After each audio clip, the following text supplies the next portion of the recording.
बिस्मिल्लाहिर्रहमानिर्रहीम। अस्सलाम वालेकुम। इस वीडियो में मैं आप लोगों को बताऊंगा कि सबसे पहले नम्स के जो प्राइवेट मेडिकल कॉलेजेस है वो कौन कौन से हैं। ठीक है, उसके बाद थोड़ी बात एलिजिबिलिटी क्राइटेरिया पे करेंगे कि कौन कौन इसे अप्लाई कर सकता है। फ़ीस स्ट्रक्चर पे थोड़ी बात होगी कि फ़ीस स्ट्रक्चर इसका क्या है। शायद वो इस साल चेंज भी हो सकता है, लेकिन जो पिछले साल वाला था वो मैं आप लोगों के साथ शेयर करूंगा, तो अगर चेंज ना हुआ तो वही रहेगा। इसके अलावा लास्ट ईयर जो मेरिट है उस पर बात होगी कि लास्ट ईयर इसका क्या मेरिट बना है।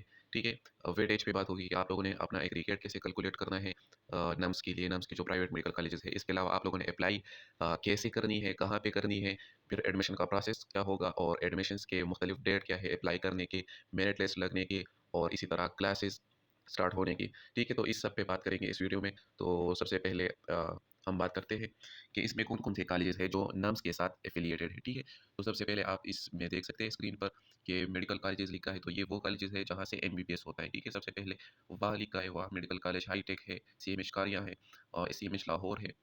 ठीक है, और फिर डेंटल कॉलेजेस है, तो 5 डेंटल कॉलेजेस है प्राइवेट नम्स में और 12 मेडिकल कॉलेजेस है। ठीक है, उसके बाद इनमें 2 तरह की सीट्स होती है मेनली। एक ओपन सीट्स होती है और दूसरी टाइप जो होती है वो फॉरेन सीट्स होती है। ठीक है, तो ओपन मेरिट के लिए अपना क्राइटेरिया है एलिजिबिलिटी का। एलिजिबिलिटी क्राइटेरिया ये मतलब है कि इसके लिए कौन अप्लाई कर सकता है। ठीक है, इसका ये मतलब नहीं है कि आप एलिजिबल हो तो आपका एडमिशन होगा ही होगा या आपको सीट मिलेगी ही मिलेगी। इसका मतलब ये है कि आप अप्लाई कर सकते हैं या नहीं। ठीक है, तो एलिजिबिलिटी क्राइटेरिया में आप लोग यहाँ पे देख सकते हैं। सबसे पहले लिखा है कि आपने पाकिस्तानी सिटीजन होना है अगर आपने ओपन सीट पे अप्लाई करनी है। ठीक है, उसमें एजेके और गिलगित बल्तिस्तान के लोग भी आ जाते हैं। पाकिस्तानी एनआईसी आप लोगों के पास हो, आप पाकिस्तानी सिटीजन हो तो आप कर सकते हैं। ठीक है, दूसरी बात और सबसे अहम बात कि आप लोगों ने नम्स टेस्ट पास करना है। अगर आप लोगों ने इसमें एडमिशन करना है और आपने नम्स टेस्ट नहीं दिया या आप लोगों का नम्स टेस्ट फेल है, ठीक है, तो आप अप्लाई नहीं कर सकते। पासिंग क्या है, पासिंग परसेंटेज क्या है नम्स के लिए, तो पासिंग परसेंटेज अगर आपने इन कॉलेजेस में एमबीबीएस में एडमिशन लेना है तो कम से कम आपके 55% मार्क्स होने चाहिए टेस्ट में। ठीक है, और अगर आपने बीडीएस के लिए अप्लाई करनी है तो उसके लिए आपके मार्क्स जो नम्स टेस्ट के मार्क्स है वो 50% होने चाहिए। अगर इससे कम हो तो आप एलिजिबल ही नहीं है, आप अप्लाई ही नहीं कर सकते, आप फेल हो उसमें। ठीक है, और तीसरी जो बात है ओपन मेरिट सीट के लिए वो ये है कि आपके एफएससी में 60% मार्क्स होने चाहिए। अगर 60% से आपके मार्क्स कम है तब भी आप अप्लाई नहीं कर सकते, तब आप एमबीबीएस के लिए, बीडीएस के लिए एलिजिबल ही नहीं हो। आपने पहले अपने मार्क्स 60% से इम्प्रूव करने हैं। ठीक है, फॉरेन सीट्स के लिए अलग है फिर। ये फॉरेन सीट्स के मतलब जो स्टूडेंट्स फॉरेन सीट्स पे अप्लाई करना चाहते हैं तो उन्हें चाहिए कि बाहर से जो सेकंड ईयर की इक्विवेलेंट डिग्री है, जो पढ़ाई है वो उसने की हो। ठीक है, और उसके पास नेशनलिटी हो, फॉरेन नेशनलिटी हो या डुअल नेशनलिटी हो, ओवरसीज़ पाकिस्तानी हो। ठीक है, और इसके अलावा अगर आप बात करें तो यहाँ पे ये भी कहा है कि अगर स्टूडेंट ने नम्स टेस्ट नहीं दिया फॉरेन स्टूडेंट्स ने, तो उसके लिए वैलिड एमकेट जो यूएसए में हुआ था या वैलिड यूकेट जो यूके में हुआ था वो टेस्ट भी ज़रूरी है। ठीक है, तो ये फॉरेन स्टूडेंट्स की बात हो गई। उसके बाद हम आते हैं merit determination and admission schedule. तो पहले वेटेज फार्मूला क्या है एडमिशन के लिए, आप एडमिशन करना चाहते हो तो आपको किस बेस पे एडमिशन मिलेगा, किस मार्क्स के बेस पे आपको एडमिशन मिलेगा। तो उसमें पहले जो आपका नम्स टेस्ट है, ठीक है, वो 50% है। तो नम्स टेस्ट जिसने दिया उन्हें पता होगा कि उसका रिजल्ट परसेंटेज में आया था। ठीक है, 80% 90% ऐसे मार्क्स आए थे। ठीक है, तो उसका 50% निकालने के लिए आसान तरीका है कि आप उसको 2 पे डिवाइड कर लें। मगर मतलब किसी का 80% किसी के 80% मार्क्स आए हैं नम्स के टेस्ट में, तो वो उसे 40% कर ले। ठीक है, तो ये उसका मेरा जो एग्रीगेट कैलकुलेशन है उसमें फिर वो मतलब लगा सकते हैं। 40% ये लगा ले, 40% फिर एफएससी का निकाल ले। ठीक है, उसमें जितना आता है 35 आता है, 36 आता है, ये भी इसके साथ ऐड कर ले। ठीक है, नब्स के 50% मार्क्स के साथ, और फिर 10% आप लोगों ने मैट्रिक निकालना है और वो ऐड करना है टोटल परसेंटेज के साथ, तो इससे आपका एग्रीगेट बन जाएगा। ठीक है, फिर आपको एडमिशन इसी एग्रीगेट के बेस पर मिलेगा। जितना आपका एग्रीगेट हाई होगा उतने आपके चांसेस हाई है कि आपको एक अच्छे प्राइवेट मेडिकल कॉलेज में एडमिशन मिले। ठीक है, तो ये वेटेज फार्मूला है इनका, same to same MD CAT जैसा ही, लेकिन वहाँ पे एमडी कैट के मार्क्स होते हैं और यहाँ पे नम्स टेस्ट के मार्क्स है। ठीक है, फिर एडमिशन शेड्यूल बहुत ज़रूरी है। ये एडमिशन कब से स्टार्ट होंगे, कब क्लोज होंगे। तो एडमिशन 11 अक्टूबर से स्टार्ट हो चुके हैं। ठीक है, नॉर्मल फ़ी के साथ अप्लाई करने के लिए, नॉर्मल फ़ी मतलब 5000 रुपीज़ के साथ ओपन मेरिट पे और 30,000 फॉरेन सीट के लिए। ठीक है, इस पे अप्लाई करने की लास्ट डेट 27 अक्टूबर है। ठीक है, और अगर किससे 27 अक्टूबर रह जाए, वो इस 27 अक्टूबर तक अप्लाई ना कर सके, ठीक है, तो वो फिर लेट फ़ी के साथ, लेट फ़ी 6000 रुपये है, 3 नवंबर तक अप्लाई कर सकता है। ठीक है, ये सब हो जाएगा उसके बाद 29 नवंबर तक, तकरीबन 26 दिन बाद उसके बाद इनका मेरिट लिस्ट लगेगा एमबीबीएस का, और 11 जनवरी को, मतलब बहुत ज़्यादा लेट है, तब तक पब्लिक जो गवर्नमेंट मेडिकल कॉलेजेस है उनके अप्लाईज़, उनके सीट्स, मतलब वो सब कुछ क्लियर हो चुका होगा, सबको पता लग चुका होगा कि मेरी अप्लाई गवर्नमेंट में पासेबल है या नहीं, ये तो पता चल चुका होगा। तो आप लोग अगर किसी की किसी को सीट गवर्नमेंट में नहीं मिलता, तो उसके लिए अच्छी बात है कि वो नम्स प्राइवेट मेडिकल कॉलेजेस में एडमिशन कर ले, क्योंकि इसकी फ़ी भी कम है और दूसरे जो मेडिकल कॉलेजेस है, इससे इसका एनवायरनमेंट भी अच्छा है, ठीक है? तो जिनका गवर्नमेंट में ना हो, तो वो इन कॉलेजेस में अप्लाई कर ले, ठीक है? फिर अप्लाई कैसे करनी है? तो अप्लाई के लिए नम्स ने अपने वेबसाइट पे लिंक दिया हुआ है कि आप इस लिंक पर जाके अप्लाई ऑनलाइन कर सकते हैं, ठीक है? तो जब आप अप्लाई कर लें, अ, जो नर्म्स वेबसाइट है उस पे अप्लाई करना है। उसके उसके बाद आप लोगों ने क्या करना है, उसके बाद फिर क्या होगा कि नर्म्स जो मेरिट लिस्ट लगाएगा, ठीक है? 29 नवंबर पे वो नर्म्स जो प्राइवेट मेडिकल कॉलेजेस हैं, उन सारे कॉलेजेस को फॉरवर्ड करेगा।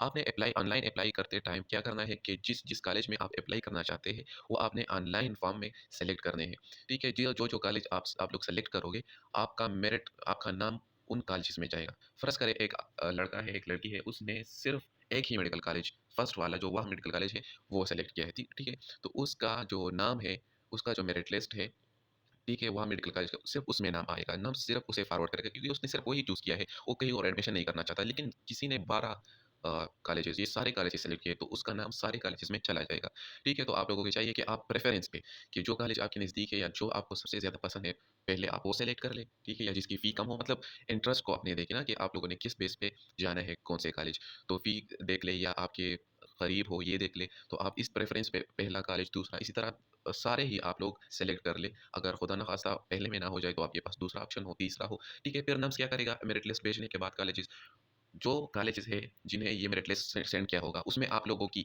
ईमेल होंगे, जो आप लोगों ने ऑनलाइन अप्लाई के टाइम आपने सही अपना ईमेल देना है, ठीक है?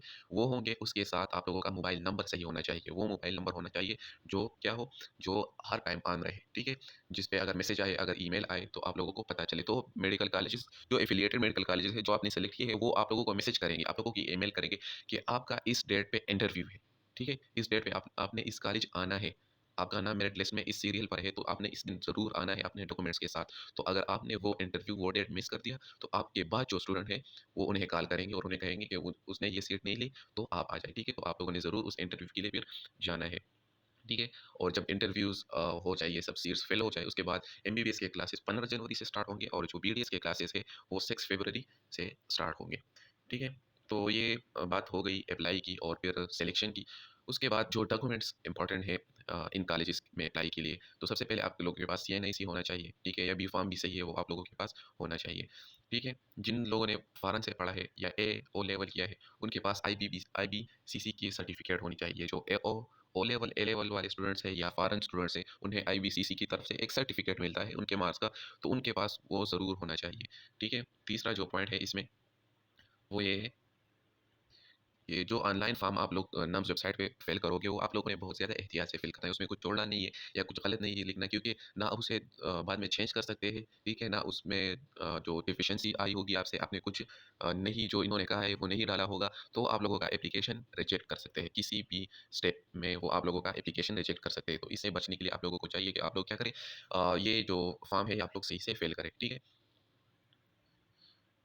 और हार्ड कॉपीज़ एक्सेप्टेबल नहीं है कि आप लोग कोरियर के ज़रिए, टीसीएस के ज़रिए नहीं, आपने कॉपीज़ भेजा, आप लोगों ने सिर्फ़ ऑनलाइन एडमिशन करना है, ठीक है? और जो पे स्लिप है, ठीक है, जो फ़ी है इसकी अप्लाई की, वो आप लोग किसी भी एचबीएल जो बैंक है, हबीब बैंक, उसमें डिपॉज़िट कर सकते हैं, ठीक है? और सबसे ज़रूरी पॉइंट जो यहाँ पे ये जी पॉइंट लिखा है, ठीक है? सेकंड लास्ट वाला, कि मैट्रिक और एफएससी की जो डीएमसीज़ है या सर्टिफ़िकेट है, डीएमसी या सर्टिफ़िकेट, दोनों में से एक, वो आईबीसीसी अटेस्टेड होने चाहिए, ठीक है? आईबीसीसी अटेस्टेड वो ज़रूरी है, तो उसके लिए मैं तरीका अलग वीडियो में बताऊँगा, इस वीडियो में वो बहुत ज़्यादा लेंथी हो जाएगा फिर, ठीक है? तो आईबीसीसी की जो अटेस्टेशन है, वो आजकल सारे जो जितने भी बीएस फील्ड्स है, एमबीबीएस फील्ड है, जितने भी यूनिवर्सिटी है, फ़ॉरेन आप लोगों ने जाना है, तो आप लोगों ने आईबीसीसी से अपनी सर्टिफ़िकेट्स या जो आपकी डीएमसीज़ है, मार्कशीट्स है, वो ज़रूर वो अटेस्ट करवानी है। उसकी अटेस्टेशन के बगैर आप लोगों को ना पाकिस्तान में कहीं पे एडमिशन मिल सकता है यूनिवर्सिटीज़ में, और ना ही आपको फ़ॉरेन में जाके कोई एडमिशन मिल सकता है। ठीक है? ये अब एचईसी ने लाज़मी कर दिया है। ठीक है? और जिन लोगों ने इम्प्रूवमेंट के रिज़ल्ट्स दिए हैं, जो इम्प्रूवमेंट्स के एग्ज़ाम्स दिए हैं, ठीक है? उनके जो रिज़ल्ट्स है, अगर वो 10 नवंबर तक आ जाए तो ठीक है। नम्स का जो मेरिट लिस्ट है, वो उसमें चेंज कर लेंगे 10 नवंबर तक। अगर 10 नवंबर के बाद वो इम्प्रूवमेंट एग्ज़ाम्स के मार्क्स आते हैं, तो नम्स उसे ऐड नहीं करेगा, फिर वो अगले साल के लिए आप यूज़ कर सकते हैं, ठीक है? तो 10 नवंबर तक ये हो जाता है। इसके बाद अब बात करते हैं थोड़ी इसकी मेरिट पे, कि लास्ट ईयर इसका मेरिट क्या रहा सारे कॉलेजेस का, यहाँ पे जो कॉलेजेस हैं, और दूसरी बात की इसकी फ़ी क्या है, ठीक है? ठीक है, तो सबसे पहले अगर हम बात करें 2022 की कि जो जब 2022 में इन कॉलेजेस में एडमिशन हुई थी तो इनकी क्लोजिंग मेरिट क्या थी? किस एग्रीगेट पे ये क्लोज़ हुआ था कि एग्रीगेट का मैंने आप लोगों को बता दिया कि आपने 50% नम्स, 40% एफएसी और 10% मेट्रिक लेकर आपने आप लोगों ने अपने एग्रीगेट कैलकुलेट करना है, ठीक है? और इस मेरिट से आप लोग अगर कंपेयर कर लें तो आपको एक रफ आइडिया हो जाएगा कि मेरे चांसेस है या नहीं है। क्लियरली और कन्फर्म आपको कोई भी नहीं बता सकता कि आपका इतना परसेंटेज है, इतना एग्रीगेट है तो आपका ज़रूर इस कॉलेज में होगा, ठीक है? हर साल मेरिट लिस्ट चेंज होता रहता है, कभी बहुत ज़्यादा मार्क्स आ जाते हैं स्टूडेंट्स के तो मेरिट बहुत हाई होता है, कभी कम आ जाते हैं तो उस हिसाब से होता है, कभी ज़्यादा स्टूडेंट्स अप्लाई कर लेते हैं, कभी कम कर लेते हैं, तो मेरिट चेंज होता रहता है, लेकिन इससे आप लोगों को एक रफ आइडिया हो जाएगा। तो सबसे पहले सीएमएच कारियाँ मेडिकल कॉलेज जो है उसका अगर आप लोग देखें 120 ओपन मेरिट सीट्स थे उसमें और उसका क्लोजिंग एग्रीगेट 90.40 था, ठीक है? इस तरह सीएमएच मुल्तान का 92.2 था, लाहौर का 91.55 था, फाउंडेशन जो यूनिवर्सिटी है मेरे ख्याल से इस्लामाबाद में उसका 88.97 था, ठीक है? फिज़ाइया मेडिकल कॉलेज जो है इस्लामाबाद का उसका 90 था, इसी तरह हाईटेक का 82 था, इसी तरह वाई मेडिकल कॉलेज आप लोग देख सकते हैं उसमें सीट्स इनमें जैसे ऐसे भी है जिनमें पूरे सीट्स फेल भी नहीं हुए, कुछ सीट्स रहते थे उसके बाद शायद मेरिट थोड़ा और भी नीचे आया हो, तो उसका ये एस्टिमेट लगाया इन्होंने कि इतने पे ये स्टॉप हुआ था 88 पे। उसके बाद बाहरिया यूनिवर्सिटी है उसका 85 आया है, ठीक है? इस तरह कराची जो इंस्टीट्यूट ऑफ मेडिकल साइंस है केम्स उसका 84.93 आया है। तो इसमें मैं आप लोगों को एक बात कहूँगा कि जिनका 85 है, ठीक है? 85 और 90 के बीच है, सिर्फ उन स्टूडेंट्स को चाहिए कि वो इसके लिए अप्लाई कर ले, ठीक है? जो प्राइवेट मेडिकल कॉलेजेस हैं नम्स के उसके लिए 85 टू 90 जो स्टूडेंट्स है उन्हें चाहिए कि अप्लाई कर ले या 91 92 तक ये स्टूडेंट्स अप्लाई कर ले। 85 के नीचे इतना ज़्यादा चांस नहीं होगा क्योंकि ना तो इतने ज़्यादा कॉलेजेस हैं, ठीक है? अगर कॉलेजेस भी ज़्यादा है तो ओपन मेरिट के अपने सीट्स होते हैं, इसमें आर्मी वालों के अपने होते हैं और कुछ कोटा सीट्स भी होते हैं वहाँ के स्टूडेंट्स के लिए। फॉर एग्जांपल क्वेटा का जो नम्स एफिलिएटेड मेडिकल कॉलेज है क्विम्स जिसे कहते हैं, ठीक है? क्यूआईएमएस, तो उसमें क्वेटा वालों के लिए बलूचिस्तान वालों के लिए अपने सीट्स है, ठीक है? तो उसमें कोटा सीट्स भी निकल जाते हैं तो इस तरह सीट्स कम रह जाते हैं। तो 85 टू 90 जो स्टूडेंट्स हैं जिनके एग्रीगेट है अगर वो प्राइवेट में करना चाहते हैं नम्स मेडिकल कॉलेज में तो वो ज़रूर लास्ट डेट से पहले अप्लाई कर ले, ठीक है? अब आते हैं इसके जो अम फ़ी है, एस्टिमेटेड फ़ी है, ये भी कंफर्म नहीं है क्योंकि इस साल वो चेंज कर सकते हैं, ठीक है? एएमसी ने अपना फ़ी चेंज किया है तो ये लोग भी कर सकते हैं, ठीक है? तो अगर हम पिछले सेशन का देखें तो सीएमएच लाहौर का ज़्यादा था 17 लाख, सीएमएच मुल्तान का 14 लाख, सीएमएच क्वेटा लोग इसलिए ज़्यादा प्रेफ़र करते हैं कि इसकी फ़ीस सबसे कम है, 10 लाख है, ठीक है? जो सारे मेडिकल पाकिस्तान के सारे मेडिकल कॉलेज से कम फ़ी इन्हीं का है, ठीक है? तो वो तकरीबन 10 लाख है। ठीक है, सीएमएच कराची का अपडेट नहीं हुआ वेबसाइट पे तो इसलिए उन्होंने उससे भी पिछले साल का लगाया है 13 लाख, तो अभी ये भी शायद 14-15 तक पहुँच गया हो, ठीक है? वाकई का जो है वो भी 16 लाख, सीएमएच बहावलपुर भी लोग बहुत ज़्यादा सेलेक्ट करते हैं उसकी कम फ़ी की वजह से और कारियाँ भी बहुत सेलेक्ट होता है इसकी कम फ़ी की वजह से 14 लाख, ठीक है? तो अगर नम्स मेडिकल कॉलेजेस की फ़ी देखी जाए तो दूसरे जो मेडिकल कॉलेजेस है प्राइवेट, ठीक है, जो नम्स के साथ एफिलिएटेड है, जो यूएचएस के साथ है, जो केएमयू के साथ है या जो सिंध में है, तो उनसे अगर इनकी फ़ी स्ट्रक्चर कंपेयर कर ली जाए तो बहुत ज़्यादा फ़र्क है, ठीक है? और अगर फैसिलिटीज़ वाइज़ और एनवायरनमेंट वाइज़ देखा जाए तो नम्स के बहुत से प्राइवेट मेडिकल कॉलेजेस बहुत ज़्यादा अच्छे हैं दूसरे मेडिकल कॉलेजेस के, ठीक है? तो ये कुछ डिटेल्स है इससे आप लोग एक रफ़ आइडिया लगा सकते हैं, एक आइडिया आप लोगों को मिल सकता है और मेरा मकसद भी यही था कि आप लोगों को एक रफ़ आइडिया मिल जाए कि मेरा कहाँ पे हो सकता है, कहाँ पे नहीं हो सकता, ठीक है? तो इसलिए मैंने ये वीडियो बनाई।